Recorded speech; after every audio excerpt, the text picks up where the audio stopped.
Siapa saja sih yang bisa sombong itu, Mas? Jadi gini, orang itu dari punya sepeda terus punya motor, dia mulai muncul kesombongan. Dari punya motor menjadi punya mobil, tambah lagi kesombongan. Jadi dia terancam sebenarnya oleh kelemahan jiwa. Jadi setiap akses yang naik, akses yang berkembang, itu resikonya karena dia harus diwadahi oleh jiwa manusia yang lemah. Maka eksesnya adalah kesombongan itu, keangkuhan. Jadi singkat kata, makin kita kaya, makin terancam untuk hancur oleh kesombongan. Dan ini bukan hanya soal kaya, makin pinter juga biasanya makin sombong, Mas. Jadi ada yang namanya kesombongan feodal, itu untuk orang-orang kaya.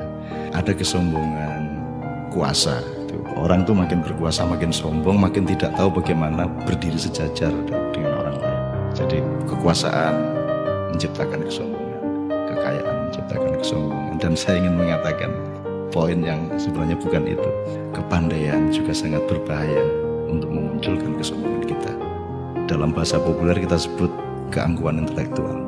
Tapi yang lebih berbahaya lagi, menjadi orang soleh, orang alim itu juga bisa menimbulkan kesombongan. Jadi banyak orang-orang yang beragama dengan tekun, salah satu hasilnya adalah dia sombong atas orang lain.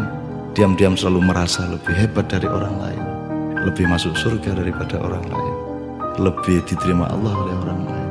Jadi teman-teman sekalian, sesungguhnya ajaran yang paling dahsyat keindahannya adalah ajaran mengenai tawadhu, ajaran mengenai kerendahan hati. Jadi orang sholat, orang beribadah itu adalah latihan untuk mencampakkan diri, bukan untuk mengunggul dan menegakkan diri. Mencampakkan diri di hadapan Allah. Kita bersujud-sujud tersungkur-sungkur supaya kita siap untuk berlaku rendah hati kepada siapapun. Karena sekarang ini betul-betul bukan hanya orang kaya, bukan hanya orang kuasa, bukan hanya orang pintar, tapi orang alim juga sombong. Itu namanya kesombongan kesombongan orang alim. Jadi tidak lantas kita jangan jadi alim supaya tidak sombong, atau jangan tidak kaya supaya tidak sombong, tidak begitu. Tapi kayalah tapi tidak usah sombong, kuasalah tapi rendah hati, pandailah, karena itu menjadi justru lebih arif dan menjadi alim serta solehlah, supaya engkau mampu merendahkan dirimu di bawah orang yang paling rendah pun di kampung-kampung yang kumuh tempat engkau lewat dengan kakimu. Terima kasih.